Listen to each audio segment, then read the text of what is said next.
It's a good day to brew, baby. What is up, YouTube? It's your boy Millsy, back with Hometown Commander, back for another episode of Millsy Brews, the show where I brew version 1.0 deck list of the commander in front of us on my quest out brew the magic world. You know the motto. It's ABB, baby. Always be brewing. We're back today for another video, but I want to make a quick announcement of this one. Down in the description below, as always, we have the deck list and some links. Starting today, we have access to the new Always Be Brewing Millsy Brewers merch. If you're interested, check it out in the link below. I'd appreciate it. This hoodie is very comfortable. But today we're talking about Shalai and Hallar. Shalai and Hallar is something I've thought about for the channel before, but the truth was, as we got towards the end of the year, I was like, man, I never brewed around Slime Against Humanity. I never brewed around that card, and I thought, man, it'd be fun to find a deck shell that would be fun with slime.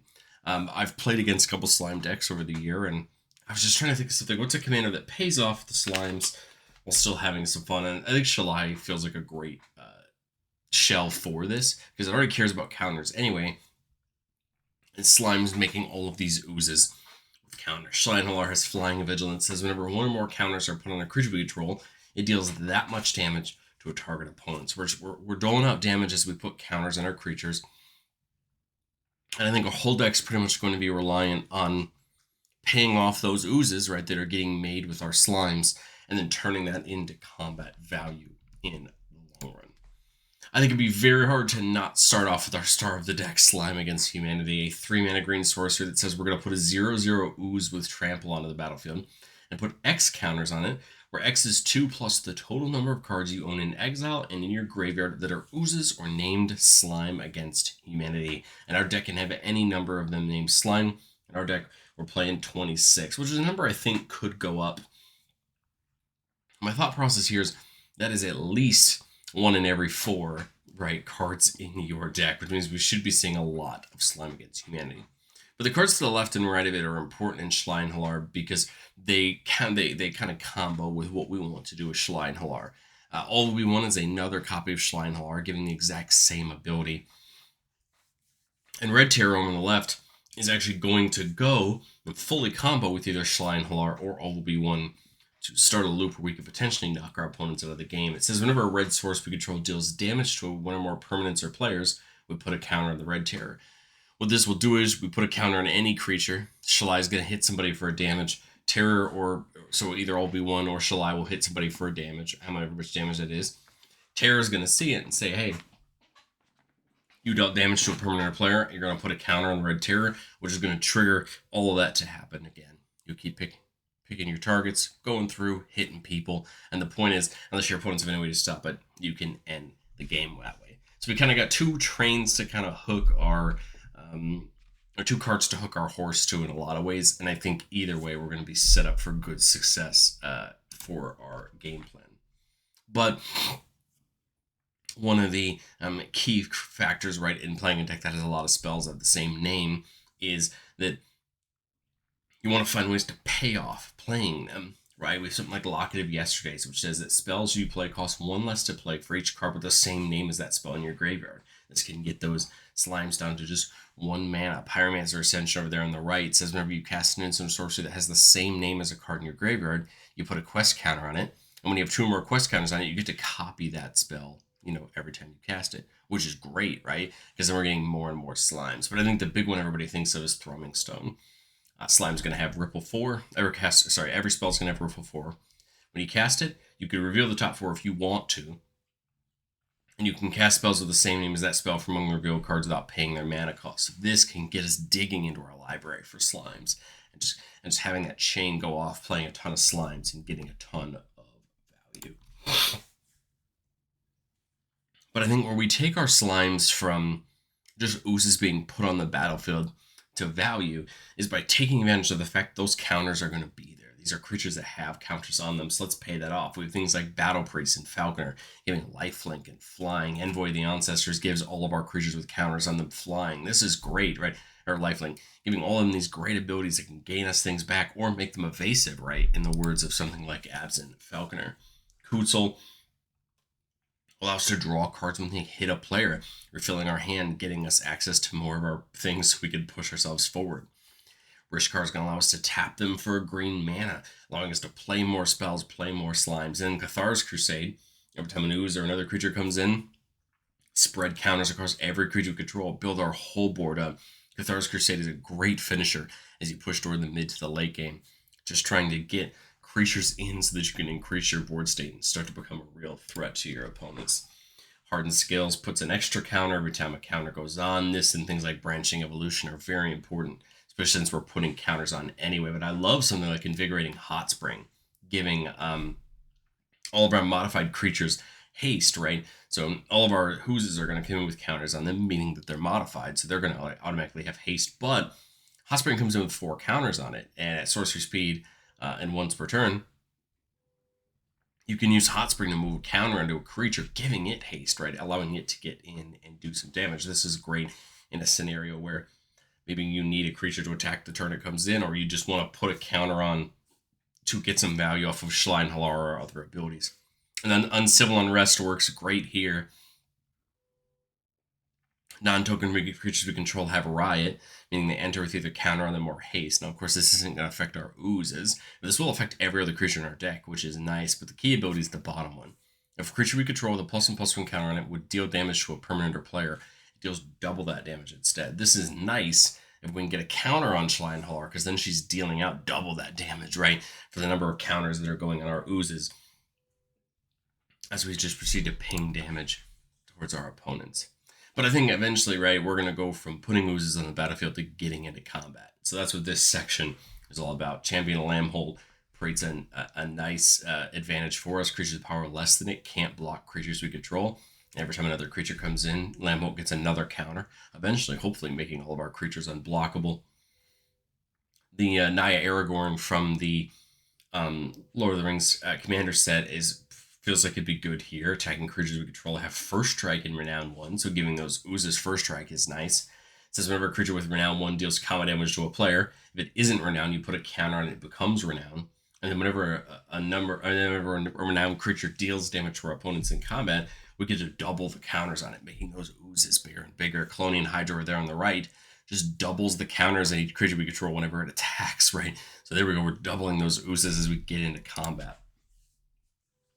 We can use things like Garruk's Uprising and give them all trample, making sure that when they hit, they're going to hit hard.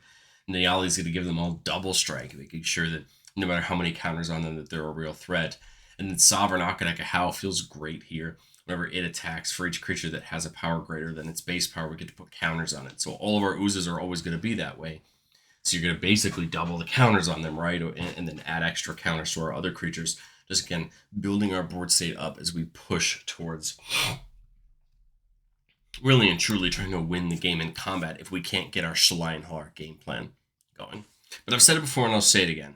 No deck's ever complete. This is my version 1.0 shot at this deck. And I think as we get into testing, and there's a couple things we want to learn. Are we paying off the counters enough? Can we take advantage of more of the value? And number 2, do we want to put just a little bit more into our budget? And the reason I say that is for the card there on the left, Vorinclex Monstrous Raider. This is a key card in a lot of counters deck for its ability. Whenever we put counters on a permanent player, we get double that. Whenever our opponent would do it, they get half that many rounded down. This is a killer ability, but it does come with a price tag on Vorinclex, and I wanted to make sure that we knew we wanted to spend that kind of money for this deck. I love Vorinclex. It's a great card at what it does, and I think it makes a ton of sense. Same thing with Damning Verdict. It's about $15. You just destroy all creatures with no counter on them. Here's a great potential one-sided board wipe for us, but the question becomes, do we need it? If we want it, we'll happily pay for it, but there are other ways to do that. And then Miles Aria kind of presents a potential win con. It says, beginning your upkeep, you put a counter on each creature you control. If you control a creature power 5 or greater, then you gain 10 life if you control a creature power 10 or greater, and you win the game if you control a creature power 20 or greater. So here's a potential way to grow a board, work towards some value, and if we hit that 20 threshold, we could win the game. I think of these 3 cards, I'm the most willing to go for Vorinclex because it's kind of a slam dunk and it can help stop other people. But I think there's arguments on, do we need some of these more counters benefits type cards for us? And if we do, maybe they're worth taking a look at. Well, let's do our playtest. This is what we love to do in the channel. This is what we do best. So let's do it. Keep it a 4-lander with that Envoy, 2 Slimes in our hand. Draw a third slime there on turn 1. And I think this is where we start to make decisions in our deck. Do we wait until we get Shalai down first to get the damage? Or do we get them down and moving, right, to take advantage of that? I think, to me, it makes the most sense to get Shalai down first, right, to really just bake in that damage. Here on turn 3, we can get the Envoy, and there's kind of no reason not to, especially if we're going to wait, right, to get Shalai down here on turn 4.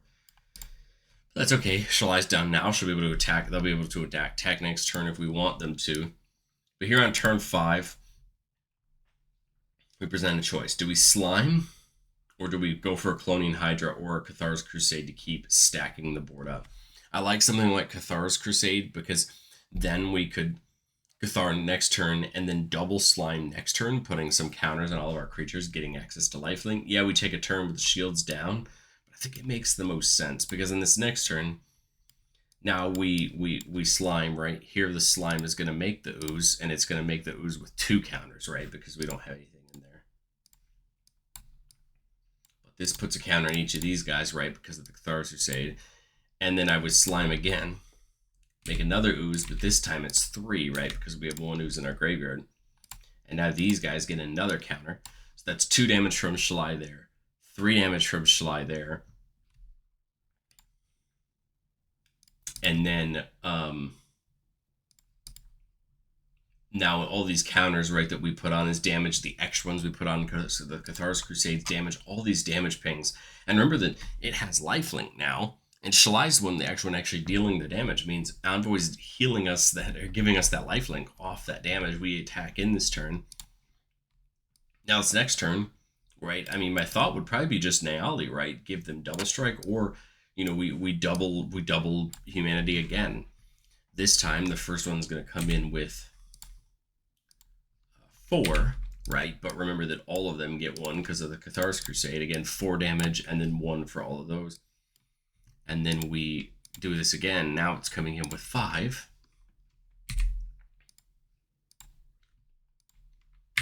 So a 5 damage stack. And then again, what? Counter and everything because of the Cathar's Crusade.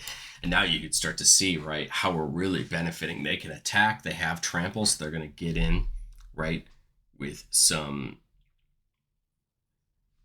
for some good damage and some lifelink. And I think here, you know, we'll just be able to start focusing our opponents down, especially with Shalai in the air. You know, Nally next turn, give them double strike, and I think that game's close to over unless someone can take out the Envoy or the board right state for us. But I think that's pretty good for our first representation of the first playtest. So let's get into the second one. Keeping a 5-lander with Farseek and Sliming as Humanity. A very land-heavy hand, but I don't think that's a bad thing. Because at the end of the day, we need the lands, right, to play all of our slimes. Here, I'm doing good on white.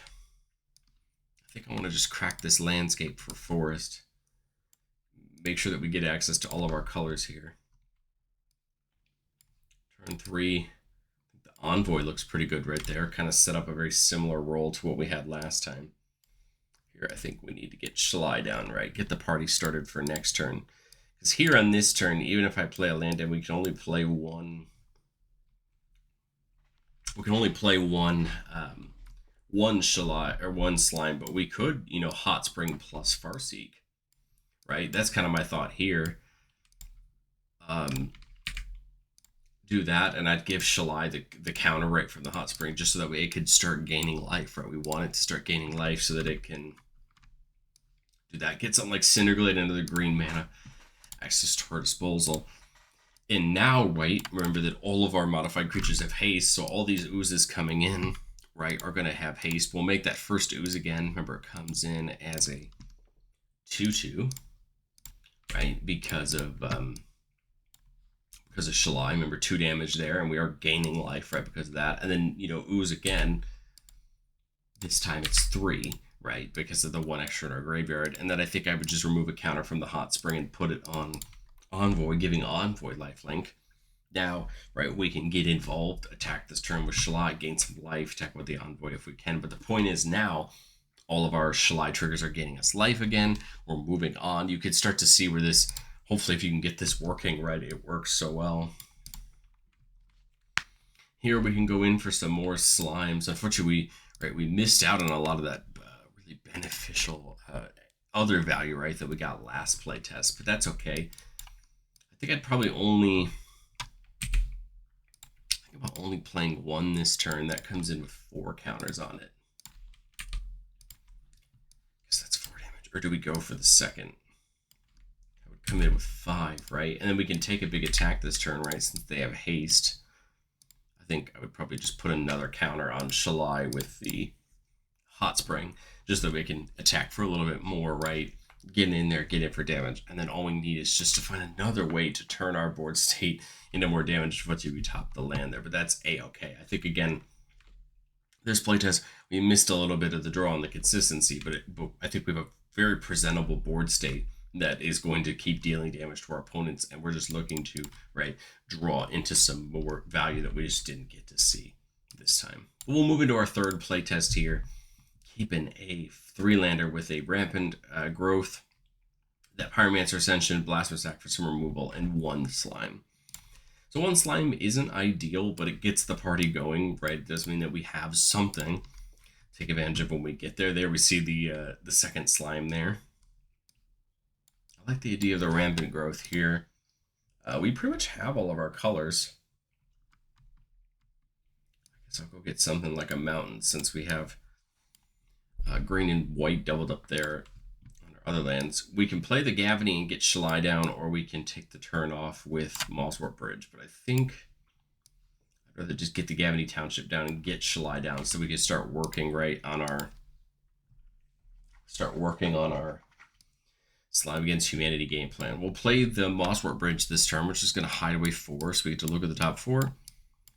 We can exile one of them face down, and then when we get to total of 10 power, we can play it for free. I kind of like Kutzel as a way to start drawing us some cards right on those modified creatures hitting our opponents. And then I think I'll play the Rish card here and just give the counters to Shalai and itself, so that way they can start tapping for mana on future turns if we want them to. But in all reality, just buff them up just that little bit so we get even closer to that Mosswort Bridge. Well, there we go. There's the Red Terrors. We've got part of it. We're really, in all reality, just 1 or 2 mana away. The question becomes, do you run the Red Terror out and risk basically telegraphing, right, what you're going to try to do with your plan? I'm just realizing that we don't have to do that, because if Shalai and Hallar can attack in the air, right, if we can hit somebody in the air, then the Red Terror is going to go off, putting a counter on itself and starting that loop, right? So if we have the attack, we can start the loop. If our opponents don't have a way to stop it, then that loop can finish the game out. But otherwise, I mean, we may be able to just get a big amount of damage. I think the interesting thing about this Red Terror combo is it's easy just to go for the players and nuke the game out. But you can also use it to take out creatures or do other things along the way. You don't have to just go face with it, although it's the most efficient to. But I think it might cause you to pay attention. But I totally forgot that Shalai is already able to attack this turn, meaning that the Red Terror doesn't even need Shalai to deal the damage from just counter coming out. Shalai can just hit somebody in the air and Red Terror can go off, making that beautiful combo, again, 1/2 of that deck that we wanted to show off. But that is all I have for the playtest for you today. I'd love to know what you think of Slime Against Humanity as a card. I think it's really interesting. Again, it's not my favorite of choice as far as counters decks go. I think this is a really cool idea. Shalai and Hallar is a fun commander for its combo potential. But I think it's interesting for sure. I'd love to know if you have a Shalai and Hallar deck that isn't a Slime Against, what you did with it. I'd love to talk with you down in the comment section below, and I will catch you guys next time.